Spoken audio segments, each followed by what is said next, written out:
चला गया तो यहीं से भक्ति खत्म होना शुरू होती है, मन आपको खींचने लगता है। गुरु जी में क्या शक्ति है, हमारे नाती को नहीं बचा पाया, हमारा मुकदमा हार गए, जिता नहीं पाए, हमारी भैंस दूध देना बंद कर दी। इसी तरह के कामों में आप मालिक की दया तलाशते हो।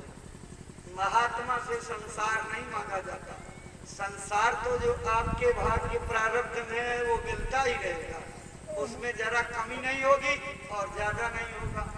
मांगो तो महात्मा से वो मांगो जिससे ये जीवन सफल हो जाए। जन्मों जन्मों से पड़े हुए जन्म मरण की पीड़ा झेल रहे हो, नरकों और 84 की पीड़ा छोड़ रहे हो, झेल रहे हो। अब की बार गुरु महाराज जो उसके छुटकारा दिलाने के लिए आए, तो वो आत्मा की दौलत मांगो, भजन में सफलता मांगो, जिससे आपका काम बन जाए। लेकिन उसको न मांग करके बस दुनिया के मिट्टी खिलौनों को मांगते रहते हो। ये खिलौने क्या है? मिट्टी है, मिट्टी।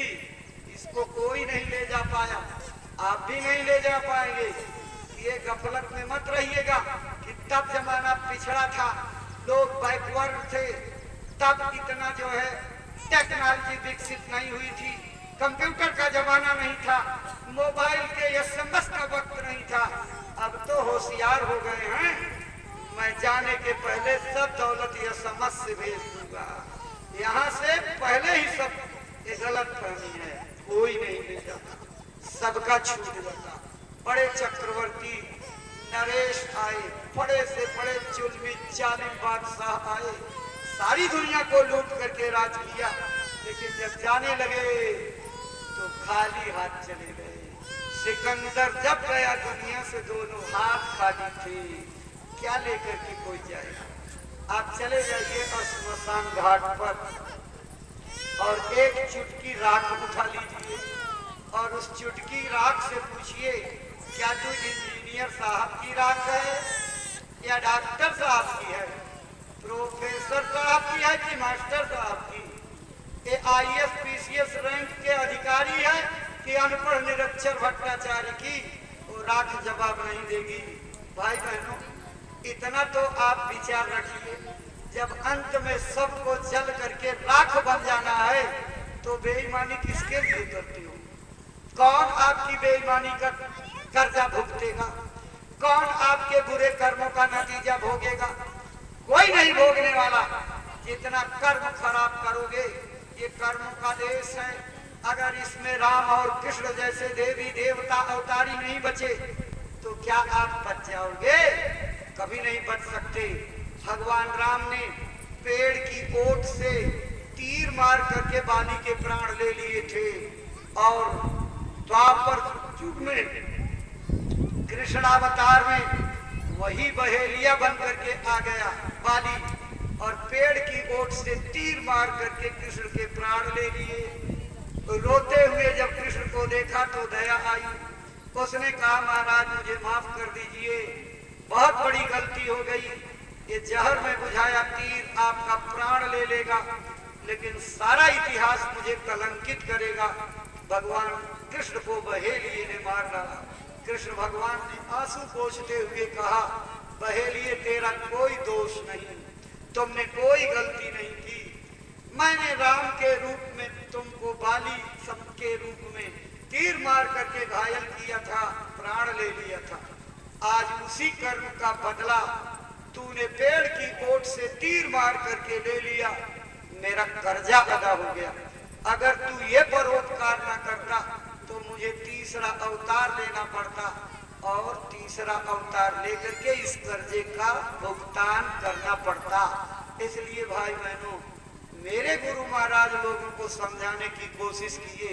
116 सालों की उम्र तक हाथ जोड़ जोड़ करके निवेदन करते रहे, ये कर्मों का देश है। अगर तुम किसी की अंगुली तोड़ोगे तो तुम्हारी अंगुली तोड़ी जाएगी। अगर तुम किसी का पेट चीर दोगे तो पेट चीरा जाएगा। आंख फोड़ दोगे, आंख फोड़ी जाएगी। जैसा जैसा कर्म करोगे वैसा वैसा बदला आपको देना पड़ेगा। अगर आपने गलती से किसी की चाकू से नाक काट ली और उसको अपना कर्जे का बदला 17,000 जन्म बाद लेना पड़ा। वो पूरा सूद ब्याज समेत पूरी नाक को जड़ से पोंछ करके लेगा, क्योंकि सूद और ब्याज भी तो लगेगा। लेकिन कर्म के अदले बदले से जब महान हस्तियां नहीं बची तो आप कैसे बच पाओगे, इसका विचार करो। इसलिए भाई बहनों, ये मनुष्य शरीर बड़े भाग्य से मिलता है। रामचंद्र भगवान ने अपने सारे देश की जनता को, राज्य की जनता को इसी तरह इकट्ठा करके सभा की और उनको यही बात समझाई, बड़े भाग मानुष तन पावा, सुर दुर्लभ सदग्रंथन गावा। ए मेरे नगरवासियों, ये जो तुमको मानव शरीर मिला हुआ है, ये बड़े भाग्य से मिला हुआ है। देवी देवता इस शरीर को पाने के लिए तरसते हैं। अब आप देवी देवता की गिनती भी नहीं जानते हैं, कितने देवी देवता हैं। 33 करोड़ देवता,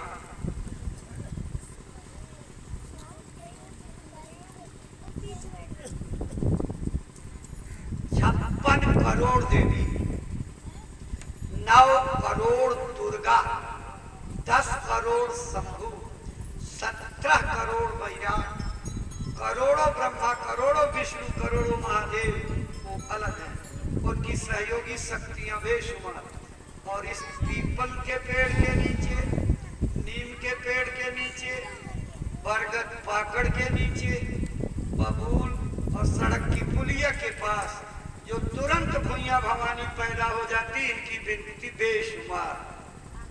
ये सब हाथ जोड़ करके उस मालिक से प्रार्थना करते हैं, एक बार हमको आदमी का शरीर दे देते तो हम भी अपना कल्याण कर लेते। लेकिन खरी खरी बात ये है कि भीख मांगने के बाद देवी देवताओं को ये शरीर नहीं मिलता। आप समझिए, हमको और आपको बिना मांगे उस प्रभु की कृपा से मिल गया, कितना ऊंचा भाग है। जो देवी देवता इस शरीर को पाने के लिए तरस रहे हैं, आप अपनी इच्छाओं को पूरा करने के लिए उनसे भीख मांग रहे हो, जबकि आपका दर्जा उनसे बहुत आगे। वो इस शरीर को पाने के लिए तरस रहे और आपको मिल गया, खजाने के मालिक बन गए। उसके बाद भी जो है हल्ला मचाए हुए हो, मैं भिखारी हूँ, मैं कंगाल हूँ, मेरे को दया दे दो। इतनी बड़ी शक्ति का भंडार लेकर के बैठे हो, अपने अधिकारों को भूल गए हो। अगर अपने अधिकार का प्रयोग करो तो कोई देवी देवता आगे नहीं जा सकते हैं। जो आंख शंकर भगवान के थी, वही आंख माता के गर्भ से पैदा होने वाले सभी लोगों के पास है। आप कहते हो अगर शंकर भगवान तीसरी आंख उगाड़ दे तो सारी दुनिया भस्म हो जाए। वो शक्ति आपके अंदर बैठी हुई है। अंतर सिर्फ इतना है, उन्होंने गुरु के पास बैठ करके अपनी आंख को खोल लिया था और आपकी कर्मों के गंदगी से बंद है। अगर कोई आंख खोलने वाला गुरु मिल जाए और आपकी दिव्य दृष्टि को खोल दे तो वही क्षमता, वही सामर्थ्य, वही शक्ति, वही बल पौरुष आपके अंदर आ जाए जो शंकर भगवान के था। आप भी तीसरी आंख को खोल दो तो सारी दुनिया भस्म हो जाए, वही ताकत। लेकिन आप अपने इस खजाने का ताला खोलने का जतन नहीं कर रहे हो। इसीलिए भिखमंगों की तरह, कुकुर की तरह दरवाजे दरवाजे टुकड़ी की रोटियों के लिए भाग रहे हो। अपने वजूद को समझो, अपनी ताकत को समझो, अपनी महिमा को समझो, अपने ज्ञान के भंडार को समझो। अगर तुम अपने अंदर का ज्ञान जगा लो तो दुनिया का सारा विज्ञान आपसे पीछे हो जाएगा। महात्मा यही चाहते हैं कि आप अपने अंदर की आध्यात्मिक ज्ञान की विद्या को जगा दीजिए। वो इसी काम के लिए आते हैं। अच्छा, देवी देवता इस शरीर को पाने के लिए तरसते क्यों हैं? ये बहुत बड़ा सवाल है कि आखिर आदमी के शरीर को पाने के लिए देवता क्यों तरसते हैं? जितनी भी 84 लाख योनियों की शरीर है, मनुष्य एक अलग है, बाकी 83 लाख 99,999 योनियों के शरीर अलग है। सारे जीवों में 9 दरवाजे बाहर खुलते हैं, 2 आंख, दो नाक, दो कान, एक मुंह, 7 ऊपर हैं, 2 दरवाजे नीचे, मल द्वार, मूत्र द्वार। इन 9 दरवाजों से शरीर की गंदगी अपने अपने प्रकार से बाहर निकलती है। इन 9 दरवाजों के अलावा सिर्फ इसी मानव शरीर में एक और दरवाजा मौजूद है, जिसको 10वां दरवाजा, 10वां फाटक, मोक्ष द्वार, मुक्ति का दरवाजा कहते हैं।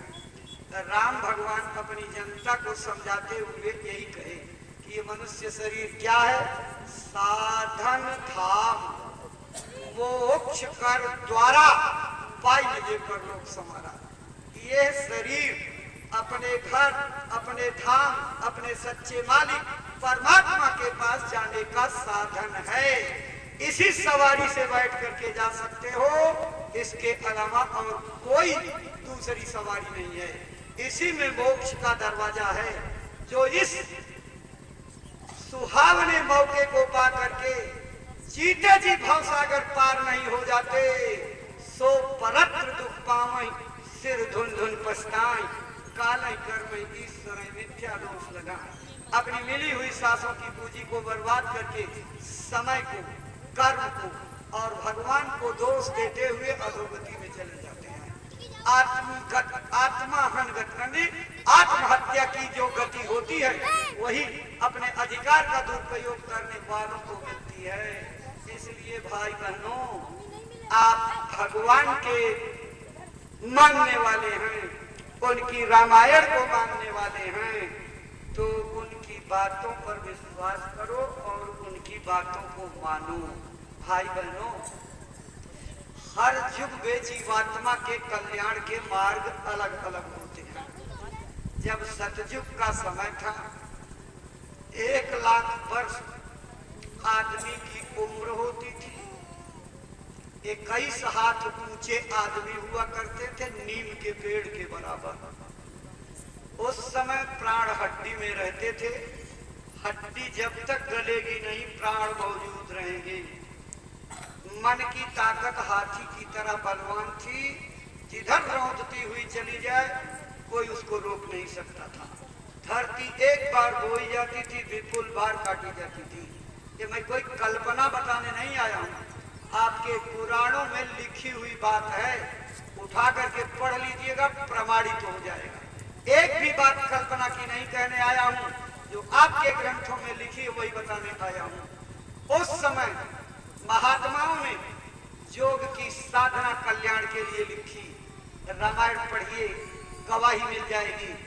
सतयुग सब जोगी विज्ञानी, करि हरि ध्यान तरहि भव प्राणी।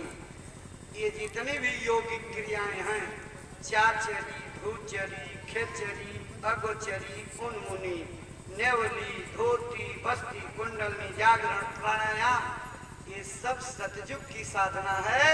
80 हजार साल तक लोग तपस्या करते थे और 1 कुंडली 2 कुंडलनी जगाते थे।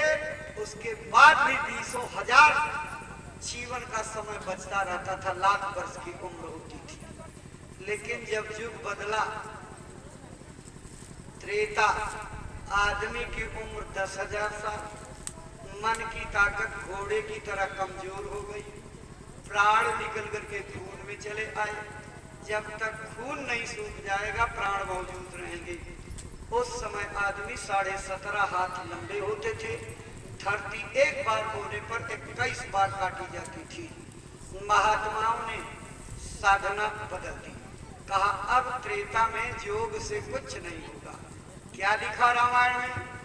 त्रेता विविधि यज्ञ नर करही, प्रभु ही समर्पित कर्म भवतरही। त्रेता में यज्ञ से लोगों को मुक्ति मिली करती थी। अगर हमारी जानकारी गलत नहीं तो भगवान राम त्रेता में ही पैदा हुए और अपनी मुक्ति और मोक्ष के लिए उन्होंने भी यज्ञ किया था। उन्हीं के यज्ञ का घोड़ा उनके बच्चों ने पकड़ लिया और अपने ही सगे लड़कों से लड़ाइयां लड़नी पड़ी। ये यज्ञ की विधि से कल्याण होता था। जब द्वापर युग आया, आदमी की उम्र 1000 साल, मन की ताकत घट करके हो गई बकरी की तरह से। प्राण निकल करके चमड़ी में चले आए। जब तक चमड़ा नहीं सूख जाएगा प्राण मौजूद रहेंगे। आदमी 6.5 हाथ लंबे होते थे। धरती एक बार बोने पर 11 बार काटी जाती थी। महात्माओं ने दोनों युगों की साधना को खारिज कर दिया और द्वापर के लिए क्या लिखा, पढ़ो रामायण। द्वापर करि रघुपति पद पूजा, नर भव तरहि उपाय न दूजा। लोग भव सागर से पार मूर्ति पूजा से चले जाते थे। भाई बहनों, आज जिस कलयुग में हम लोग हैं, इसमें औसतन उम्र 100 साल।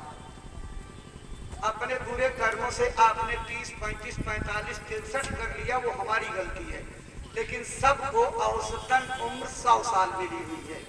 अगर कायदे से संयम, नियम और ब्रह्मचर्य का पालन करते हुए चलोगे, अपना समय कुछ न कुछ भगवान के भजन में लगा करके ध्यान योग साधना करोगे, तो 100 साल या उससे कुछ ऊपर चले जाओगे। लेकिन अगर अपने बुरे कामों को लेकर के जल्दी जल्दी सांसों को कम कर दिया, तो अल्पायु हो जाओगे। कम समय में आपकी मृत्यु नजदीक आ जाएगी। इस कलयुग में महात्माओं ने तीनों युगों की साधना को कर दिया खारिज। अब उससे कुछ नहीं होगा। अभी हम आपको बताएंगे कलयुग के लिए क्या लिखा। कलयुग में नाम योग साधना रखी गई है। रामायण किसी बात का प्रमाण देती है। कलयुग केवल नाम आधारा, सुमेरी सुमेरी नर उतरई पारा। कलयुग में नाम योग साधना से जीव भव पार जाएगा, इसके अलावा दूसरा कोई रास्ता नहीं है।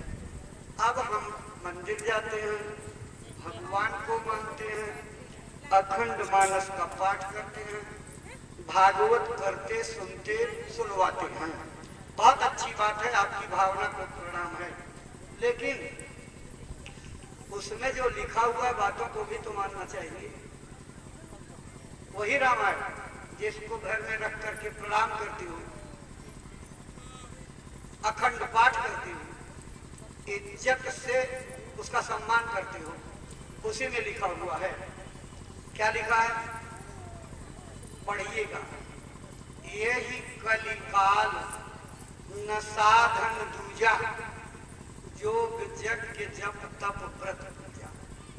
ये मैं अपनी तरफ से नहीं कह रहा हूँ, मेरी तरफ की बात नहीं है, आपके उसी पवित्र ग्रंथ में लिखा हुआ, जिसका सीधा मतलब होता है इस कलयुग में योग से कुछ नहीं मिलेगा, यज्ञ से कुछ नहीं मिलेगा, पूजा से कुछ नहीं मिलेगा, पाठ से कुछ नहीं मिलेगा, व्रत और उपवास से कुछ नहीं मिलेगा, तीर्थों में जाने से कुछ नहीं मिलेगा। ये मेरी बात नहीं है, मैं नहीं मना कर रहा हूँ।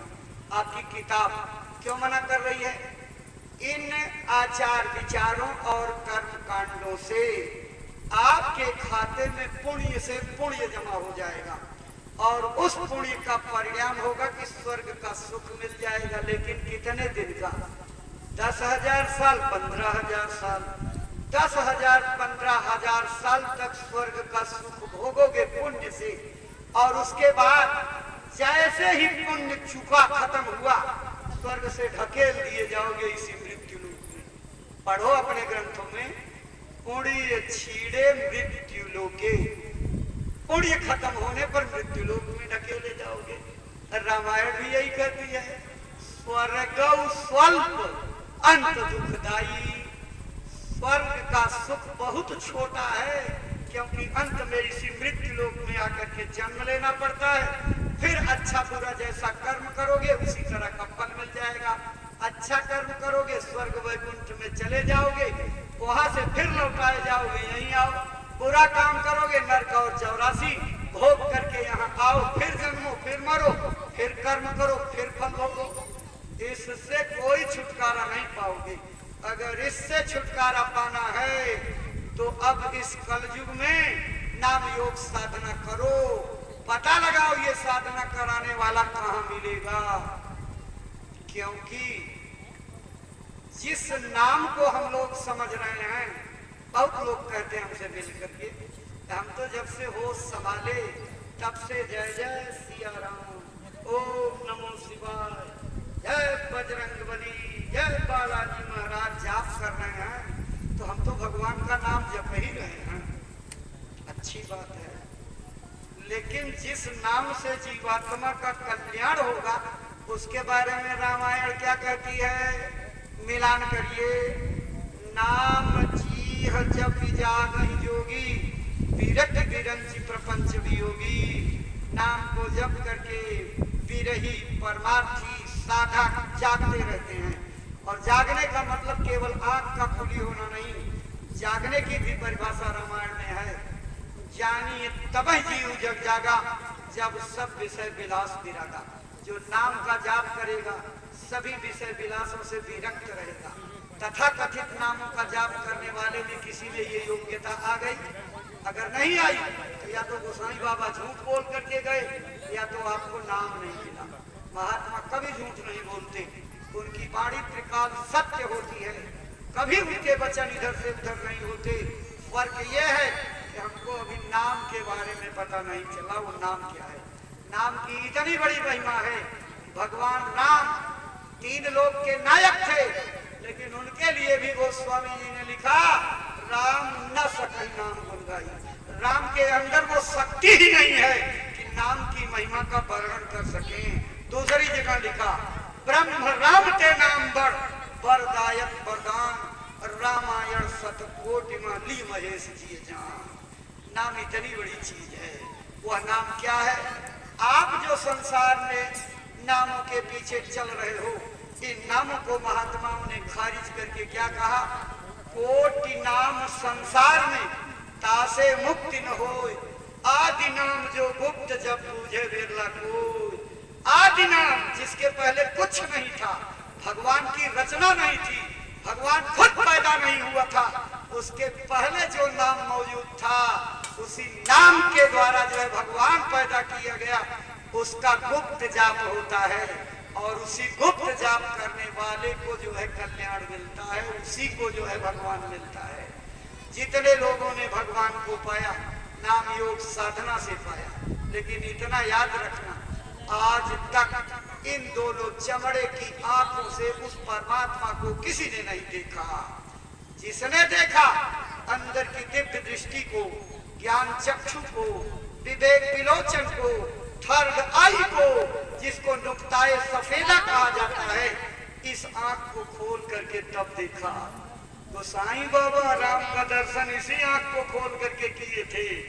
आपको विद्वानों ने भटका दिया लिख करके, मनगढ़ंत कहानी बता करके कि चित्रकूट के घाट पर भई संतन कई भीड़, स्वामी दास चंदन घिसे तिलक देत रघुवीर। जब ये सत्य सिद्ध बात है, इन दोनों आंखों से कोई परमात्मा को देख नहीं सकता, तो कैसे चित्रकूट में इन दोनों आंखों से देखे? ये बिल्कुल असत्य है। उन्हीं की किताब में पढ़िए, गोस्वामी जी ने राम का दर्शन कैसे किया। विद्वानों फिर से पढ़िए, चिंतन करिए और गलत प्रचार करना बंद कर दीजिए, वास्तविकता का प्रचार करिए। उन्होंने दिव्य दृष्टि को खोल करके देखा। लिखा कहाँ है? उत्तरकांड में पढ़िए, मूदं नयन त्रसित जब भयऊं। मुझे जब भगवान राम के दर्शन की प्यास लगी तो मैंने इन दोनों आंखों को बंद कर दिया। खूब गौर से सुनिएगा। अब पुण्य चितवत कौशलपुर गया हूं। पुण्य चितवत का मतलब कि ये आंखें बंद करके जब अंदर की आंख खोले, तीसरी आंख खोलने पर मैं अयोध्या कौशलपुर पहुंच गया। कौन वाली अयोध्या? इसका बड़ा शोर मचा हुआ है, बड़ा हल्ला मचा हुआ ये है। जरा तालमेल मिला लीजिए। राम ने अपनी अयोध्या का क्या वर्णन किया है? मम था मदापुरी सुहावन, उत्तर विश्व सरजू पावन, जा मत जमते भी नहीं प्रयासा, मम समीप नर पावई बासा। जिस सरजू में एक बार स्नान करने वाला भगवान के बराबर कुर्सी पा जाता है। तो बड़ी परिक्रमा लोगों ने 5 कोसी 14 कोसी लगाई, लेकिन किसी की चिट्ठी आ गई क्या आपके पास कि मैं भगवान के बगल में बैठ गया, मुझे आसन मिल गया? गफलत में मत रहिए। वो अयोध्या यहाँ माथे पर खुलने के बाद 7 दरवाजे तोड़ने पड़ते हैं, 7 दरवाजा तोड़ने के बाद तब अयोध्या आती है साकेत लोग। वहां राम का दर्शन होता है, यहाँ क्या दर्शन करोगे। वहां जब दर्शन हुआ तो राम भगवान सबका रास्ता रोक करके बैठे हैं, किसी को नहीं जाने देते। लेकिन जब उन्होंने देखा कि वारे गोस्वामी जी की जीवात्मा, मैंने तुमको रोकने के इतने बंधन लगाए, काम क्रोध लोभ मोह लगाया, मन बुद्धि चित्त अंतःकरण लगाया, शतोगुण रजोगुण तमोगुण लगाया, 8 सिद्धियां 9 निधियां लगाई, 25 प्रकृतियों को लगाया, 33 करोड़ देवता को लगाया, 56 करोड़ देवी को लगाया, लेकिन इतनी बाधाओं को पार करते हुए 7 फाटक तोड़कर तू मेरे पास पहुंच गया। तो राम उसकी सफलता पर खुश हो जाते हैं, और जैसे उस जीवात्मा की सफलता पर खुश होते हैं तो मुस्कुराने लगते हैं। मुस्कुराते ही ये ओठ खुल जाते हैं और रास्ता मिलते ही जीवात्मा अंदर चली जाती है। ये साधना है नाम योग की। पढ़िए रामायण में इसी साधना का वर्णन है कि नहीं। मोहि पिलो की राम मुस्काही, बिहसत तुरत गयो मुख माही। अंदर जाकर के क्या देखा, उधर माछ सुन अंडज राया, देख्यौ बहु ब्रह्मांड निकाया। अति विचित्र लोक अनेका, रचना अमित एक ते एका। और कितनी बड़ी बात लिखी है, जो नहीं देखा नहीं सुना, जो मनहु न समाय, सो सब अद्भुत देख्यौ बरन कवन विधि जाय। गोस्वामी जी तो लिख के गए, मैंने आंख खोल करके देखा, और आप प्रचार कर रहे हो कि चित्रकूट में दोनों आंखों से देखा। गलत है। किताब पढ़िए और विश्वास करिए और खोजिए कि इस धरती पर कौन महात्मा मिलेगा जो मेरी दिव्य दृष्टि को खोल करके परमात्मा का दर्शन करा दे। वह नाम जिससे कल युग में कल्याण होगा, वो महात्मा के अलावा दूसरा किसी को नहीं मालूम है। और आपके नाम दुनिया में चोर भी जानता, डकैत भी जानता, झूठ बोलने वाला जानता है, गला काटने वाला जानता है, मांस मछली अंडा शराब पीने वाला जानता है, इज्जत लूटने वाला जानता है। लेकिन जिससे कल्याण होगा उसके लिए क्या लिखा, रहे नाम संतन अधीना, संत बिना कोई नाम न जीना। बिना संतों के उस नाम को कोई पहचान नहीं सकता। इसलिए संत मिलन सम सुख कछु नाही। गरुड़ के प्रश्नों का जवाब देते हुए काकभूषुंड ने बताया कि दरिद्रता के समान कोई दुख नहीं और संतों के मिलन के बराबर कोई सुख नहीं। संत मिलेंगे तो आपका परमार्थ बना देंगे। संत मतलब दाढ़ी बाल नहीं, संत मतलब लाल पीला गेरुआ वस्त्र नहीं, संत मतलब हिंदी उर्दू अंग्रेजी की चौपाई जानना नहीं, श्लोक जानना नहीं। संत का मतलब किसी चौपाई को लेकर के 21 दिन प्रवचन करना नहीं। संत का मतलब सीधे व्याकरण से उसको जोड़िए, साधन अंतः इति संतः। जिसने अंत के साथ अपने को पहुंचा लिया, अंत के साथ हो गया, परमात्मा में मिल करके उसी का रूप हो गया, उसी को संत कहते हैं। ऐसे संतों का मिलना जरूरी है। जब तक वो नहीं मिलेंगे आपको कल्याण का रास्ता नहीं मिलेगा। अगर कोई मिल जाए तो बहुत अच्छी बात है, उससे रास्ता ले लेना। अगर आपको कहीं कोई न मिले तो अभी 8 जुलाई से 12 जुलाई तक गुरु पूर्णिमा का कार्यक्रम मथुरा में होने जा रहा है। आषाढ़ पूर्णिमासी को होता है, तो 8 जुलाई से 12 तक होगा। 10 जुलाई को सवेरे 6 बजे के सत्संग में बाबा जय गुरुदेव जी महाराज के एकमात्र उत्तराधिकारी पूज्य पंकज जी महाराज इस रास्ते को बताएंगे। खुले आम सबको बताते हैं, और आपको घर द्वार छोड़ना नहीं, जंगल जाना नहीं, साधु बनना नहीं।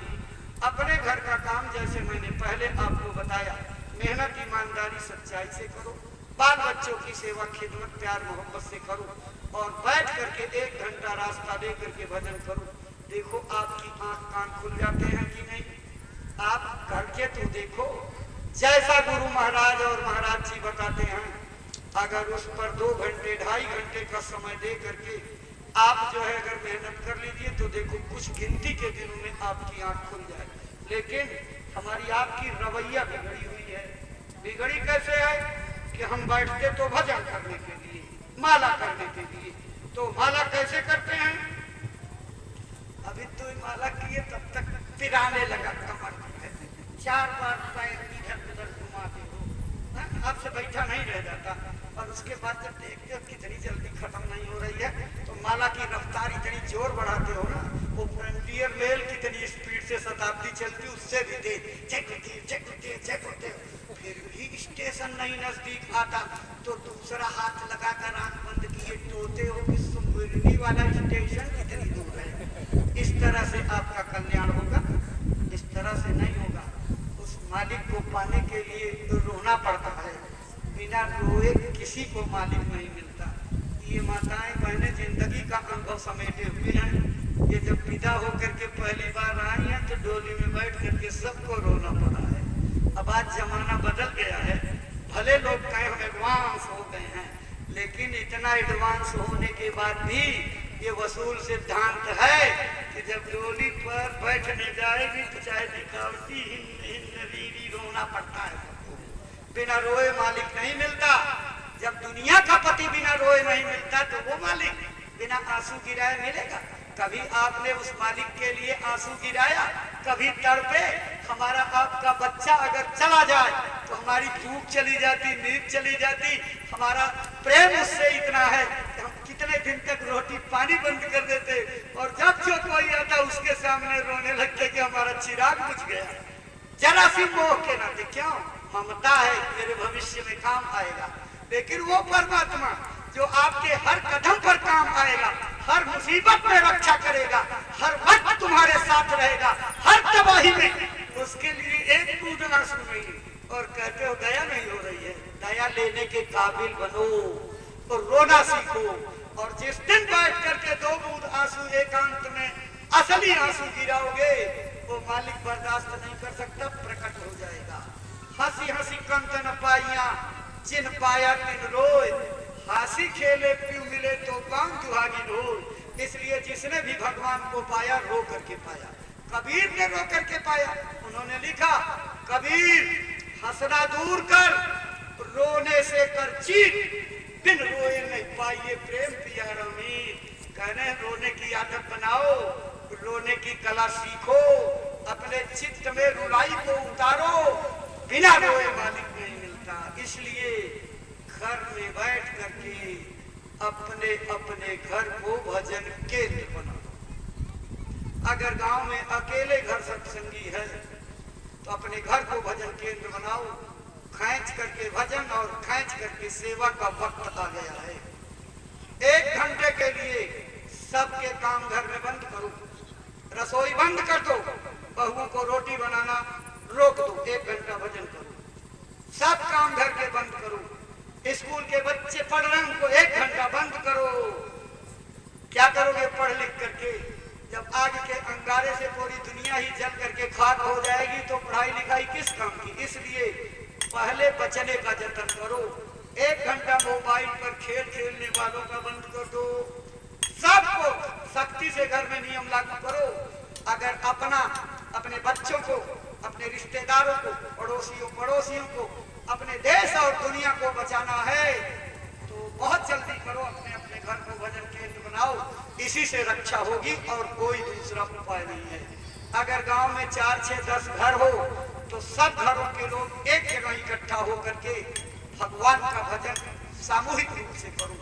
और मान लीजिए आसपास 3, 4, 5 गांव में सत्संगी फैले हुए हैं तो अपने गांव के बीच में 1 बीघा, 2 बीघा, 3 बीघा, 4 बीघा तक की जमीन व्यवस्था करो और वहां आश्रम बनाओ और उस आश्रम पर बैठ करके सब लोग भजन करो।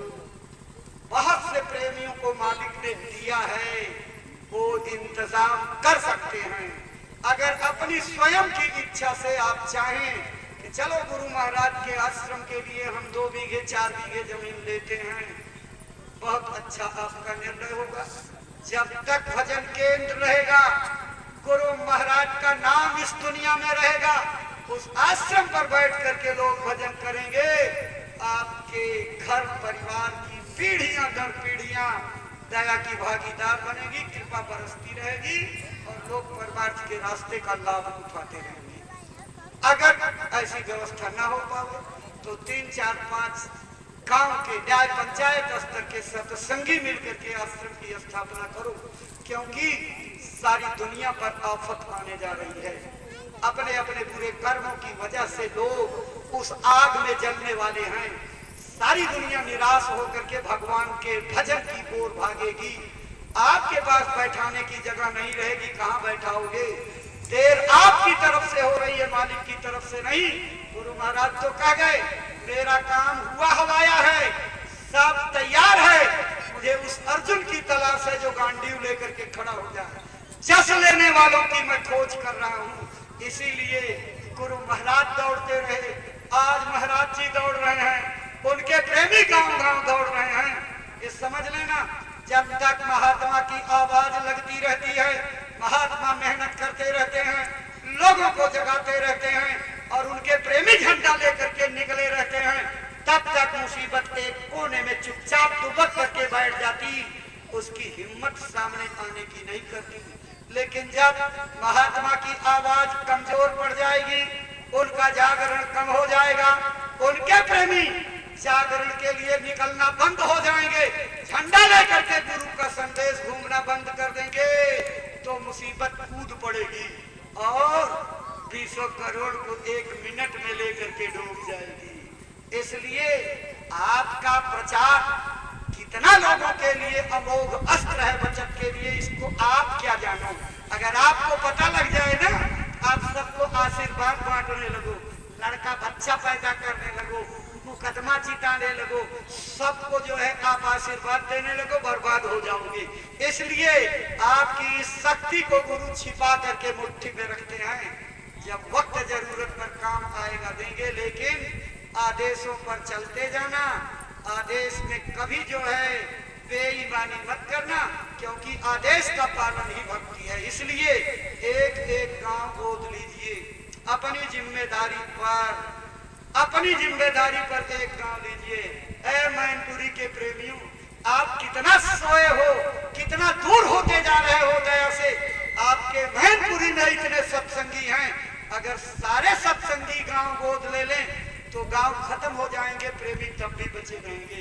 एक एक गांव पर 8-8, 10-10 सत्संगियों के नाम आएंगे, इतने प्रेमी हो, लेकिन सब इसका महत्व नहीं समझते हो, इसकी दया को नहीं समझते हो, दया लेने का सहूर नहीं है, और दया मालिक देना चाहे तो उस दया को संभाल करके रखने की नौबत आपके पास नहीं है। कैसे दया को बटोर करके रख पाओगे? इसलिए आज यहाँ से संकल्प लेकर के जाइए, अब हम एक गांव अपनी जिम्मेदारी पर गोद ले लेंगे और रोज रोज गुरु महाराज का संदेश पहुंचाने जाएंगे। अगर रस्सी कुएं के किनारे चलते चलते घाट बना देती, निशान बन जाता, तो रोज रोज जाते लोगों के दिल पर असर होगा और एक न एक दिन गुरु महाराज की बातों को सुनने के लिए लोग बेबस हो जाएंगे। जरूरत है आपको अपने अभियान पर चलने की। थकना मत, ऊबना मत, घबराना नहीं। सेवा से जो है मन को उचाट मत कर लेना, नहीं तो घाटे में चले जाओगे। सेवा सब कुछ दे सकती है, सेवा से ही परमार्थ बनता है, सेवा से तकलीफें जाएंगी, सेवा से ही जीवात्मा जगेगी। इसलिए सेवा में कमजोरी मत करना। एक एक घर में एक एक गोलक रखने का आदेश पूज्य महाराज जी ने दिया है। बहुत लोगों ने अभी तक नहीं रखा, लापरवाही में अपना नुकसान करते जा रहे हो। इसलिए एक एक गोलक आज ही जा करके रख लीजिए और हर प्राणी घर का एक एक रुपया उसमें डालेगा।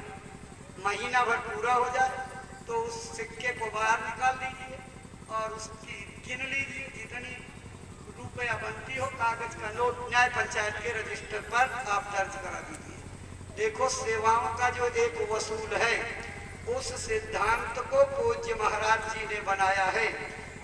इस संगत में पारदर्शिता बनी रहे, कोई इधर उधर सेवा की न कर सके, इसके लिए ये व्यवस्था बनाई गई है। सीधी कोई सेवा लेने आता है आप मत दीजिए, चाहे जिले का जिम्मेदार हो, चाहे ब्लॉक का जिम्मेदार हो, अपने न्याय पंचायत स्तर का जिम्मेदार गांव गांव घूम करके सेवाएं इकट्ठा करेगा। जिसकी सेवा जमा करेगा उससे दस्तखत कराएगा, बिना दस्तखत के सेवा मत जमा करिएगा। पहले दस्तखत करिए उसके बाद। और न्याय पंचायत के रजिस्टर की सेवा जब ब्लॉक पर जमा होगी तो ब्लॉक अध्यक्ष न्याय पंचायत के रजिस्टर पर और न्याय पंचायत वाला ब्लॉक स्तर पर दस्तखत करेगा कि मैंने इतना जमा किया। जब दस्तखत होकर के पैसा जमा होगा तो कोई हेर फेर नहीं कर सकता, पूरी पारदर्शिता बनी रहेगी। इसी तरह से ब्लॉक का रजिस्टर जब जिले में पहुंचेगा तो जिला अध्यक्ष या उनका प्रतिनिधि ब्लॉक के रजिस्टर पर दस्तखत करेगा और ब्लॉक वाला जो है जिले के रजिस्टर पर दस्तखत करेगा। ये महाराज जी की बनाई व्यवस्था है। इस व्यवस्था को सब लोग पालन करोगे तो दया मिलेगी। लेकिन अगर आपने बीच में मनमानी करके कोई और वसूल बना दिया और पाठ पढ़ा दिया और ट्रेनिंग लोगों को देने लगे, व्यवस्था के खिलाफ लोगों को गुस्साने लगे, तो ये समझ लीजिए आप तो गए ही और दूसरों का भी परमार्थ लेकर के डूब जाओगे। इसलिए गलती का काम मत करना। ये परमार्थ है, बहुत होशियारी से चलना पड़ता है।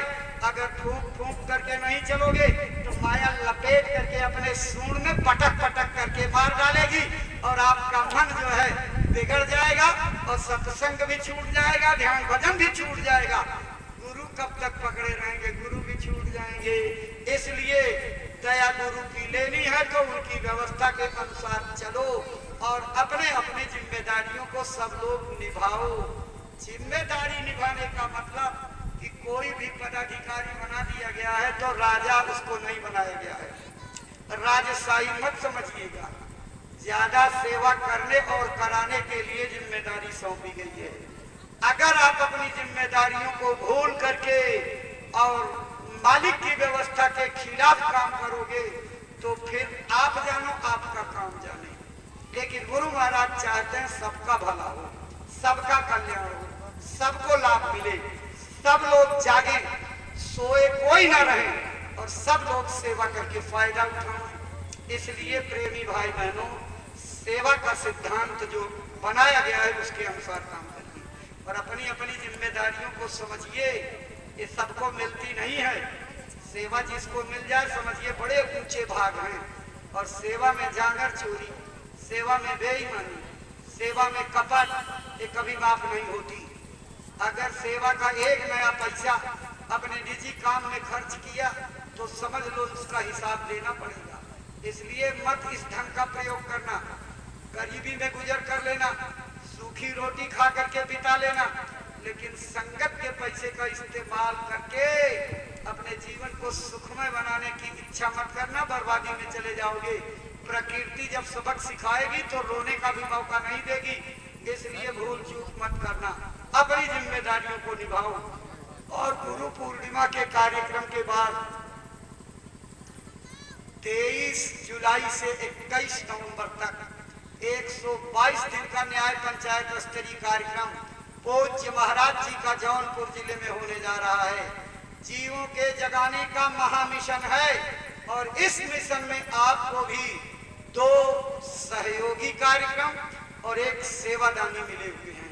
यानी 2 कार्यक्रमों में आपको अपने पूरे भंडारे और प्रचार की टीम और सारी व्यवस्था लेकर के कराना है और 1 कार्यक्रम में पूज्य महाराज जी के कार्यक्रम की सेवा का प्रबंध करना है। ये तीनों कार्यक्रम जिले को मिले हुए हैं। अपनी बैठकों में गोष्ठी करके इसको व्यवस्था बना लीजिए कि हम इन जिम्मेदारियों को कैसे निभाएंगे। इसी भक्ति भाव और श्रद्धा से की गई सेवा का नतीजा होगा कि आपके जिले पर भी कभी न कभी दया हो जाएगी। लेकिन इस कार्यक्रम में अगर आप शिथिलता बरतोगे तो दया ढीली रहेगी। पूरी तन्मयता के साथ आप सेवा से घबराया मत करो। सेवा के लिए लोग चल पड़ते हैं तो आप चालाकी करते हो, घर में बैठ जाते हो, कहते हो कि बता देना बाजार चले गए, रिश्तेदारी चले गए हैं और वहाँ कोठरी में बैठे बैठे पसीना पसीना होते रहते हो और 3 बार बाहर फोन करते हो चले गए कि नहीं चले गए, कहना भी नहीं गए। और जब पता लगता चले गए तो बाहर निकलते हो और कहते तौलिया लाओ, पहले पसीना पोंछे। मर गए वहाँ गर्मी में। पसीना पोंछ करके क्या कहते हो, आज मैं इनको मूर्ख बना पाया। रोज तो ये हमको बना देते थे, आज मैं जीत गया, ये हार गए। बुद्धू कहीं के। आप जीत गए कि हार गए? वो बेचारा गुरु का संदेश लेकर के तुम्हारी मुसीबत का कांटा निकालने की दया लेकर के आया था। अगर 2 पैसा उसको सेवा दे देते तो उसी बहाने न जाने सूली का कांटा हो जाता। गुरु की दया कर्म की रेख पर रेख मार देती, लेकिन अपने पांव में कुल्हाड़ी मार करके खुश हो रहे मैंने मूर्ख बना दिया। बेवकूफ कहीं के, अपने पांव में कुल्हाड़ी मारोगे तो खून अध्यक्ष के जो है पैर में बहेगा, चोट आपके पैर में लगेगी तो दर्द अध्यक्ष के पैर में होगा। कितनी गफलत की बात है। अपना परमार्थ नष्ट करके आप गलत दिशा में चले जा रहे हो। इसलिए गलत रास्ते पर नहीं, सही रास्ते पर चल करके सेवा का उचित फायदा लो। अगर हर सत्संगी शाम को बैठ करके हिसाब लगा ले कि मेरी महीने भर की आमदनी क्या होती है, इसका 10वां हिस्सा गुरु और संगत का होता है। अगर इसी हिसाब को लगाकर ईमानदारी से आप करने लगो, संगतों में सेवा की कोई कमी नहीं रहेगी, आबाद हो जाएगी संगत। लेकिन आप इस चीज को समझते नहीं हो और इसका पालन नहीं करते हो, कोई बीमारियां बटोर बटोर करके रखते हो, तो जब बोओगे पेड़ बबूल का तो चटनी के लिए आम पाओगे। जो पेड़ बोओगे वही तो मिलेगा। अगर आप मुसीबतों का कारण पैदा करोगे तो मुसीबतें ही बरसेगी, और दया का कारण पैदा करो तो दया मिलने लगे। इसलिए प्रेमियों, जिले में एक बार शाकाहार का प्रचार होना चाहिए।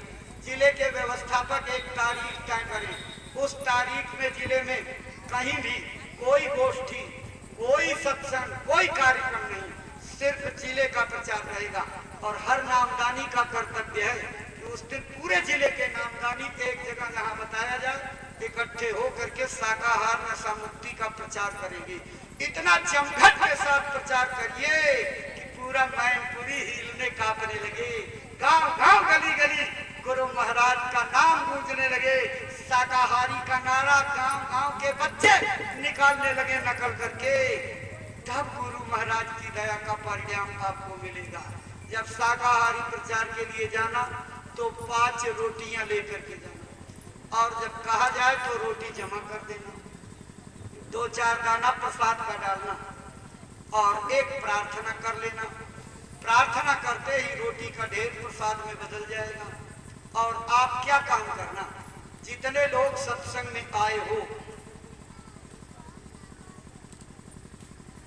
वहां प्रचार में अंदाजा लगाकर 2-2, 4-4, 6-6, 7-7 रोटी बांट करके भूख मिटाना।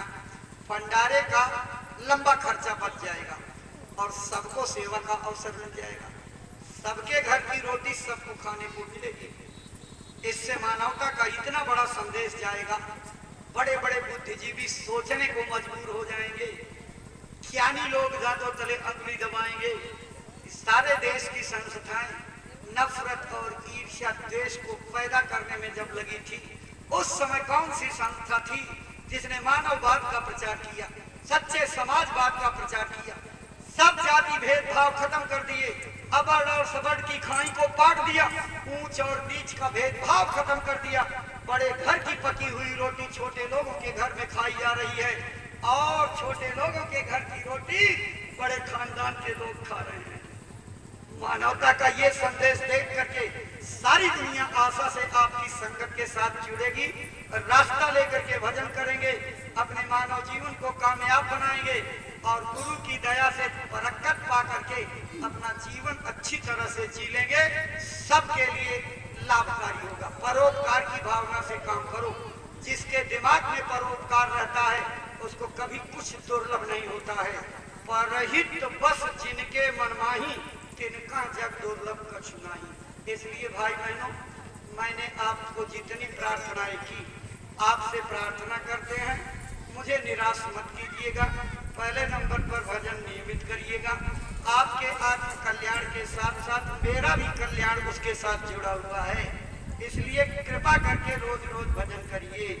अपने घर को भजन केंद्र बनाइए, अपने गांव को भजन केंद्र बनाइए। घर के आसपास के गांव के लोग मिल करके एक आश्रम की स्थापना करो, भजन घर बनाओ। इसी प्रार्थना और भजन से विपत्तियां जाने वाली हैं, दूसरा कोई रास्ता नहीं है।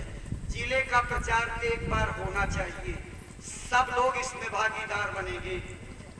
8 जुलाई से 12 जुलाई तक गुरु पूर्णिमा में भाग लेने का निमंत्रण एक एक नए लोगों को जरूर ले आइएगा।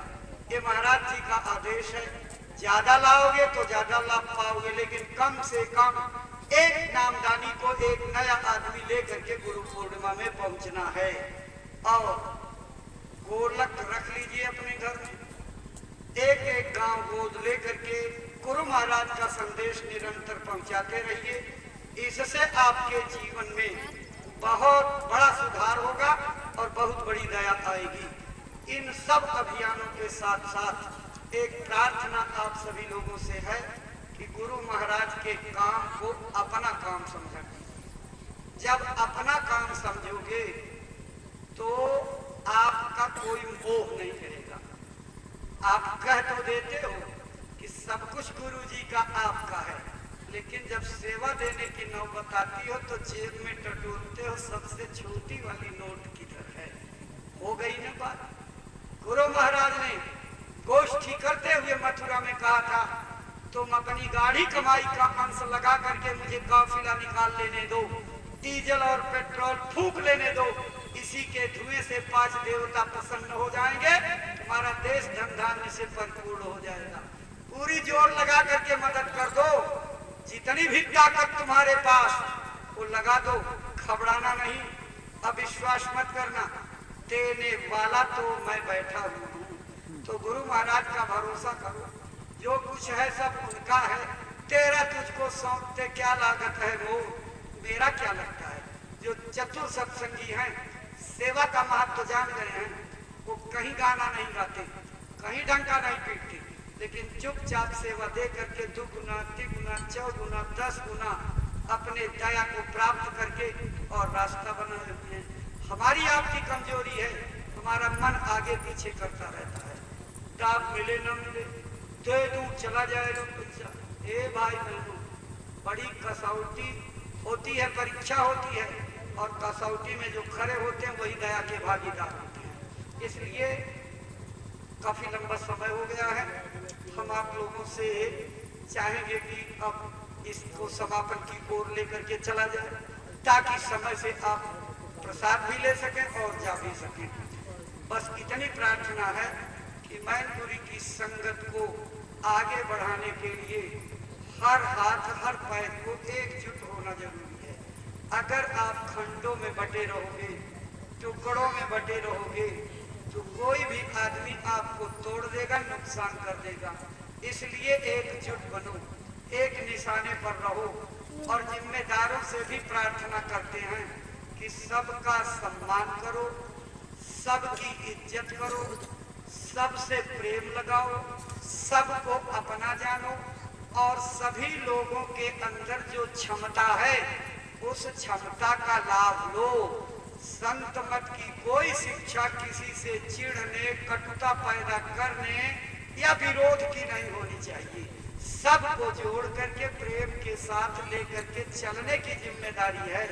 आप सबसे छोटे बन जाओ, सबको अपने से बड़ा मानो, और सबको एक निशाने पर ले चल करके इनकी भक्ति को पूरा करवा दो।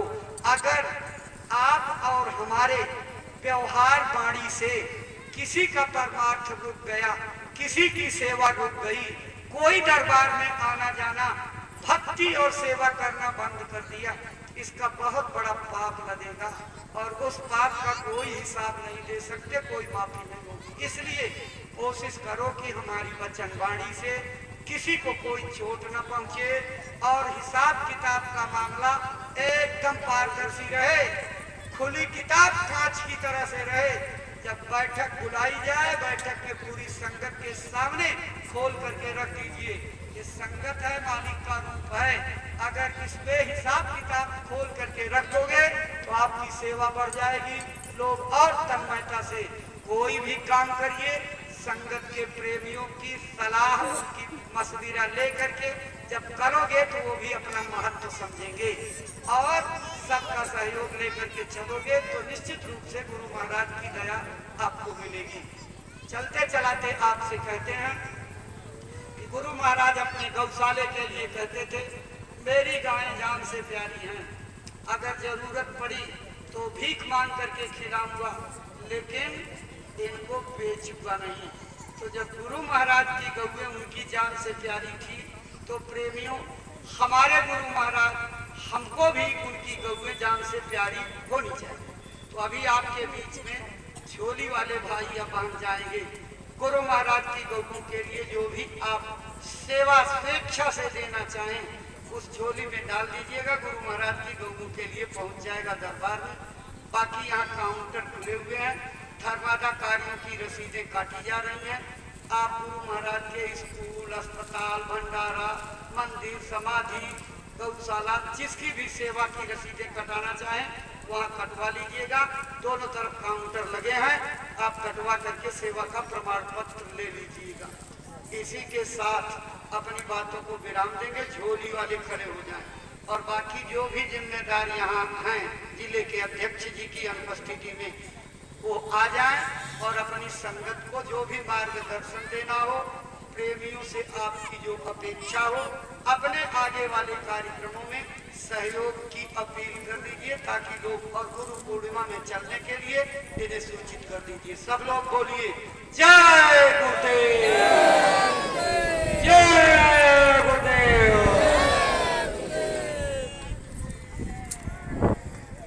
देखिए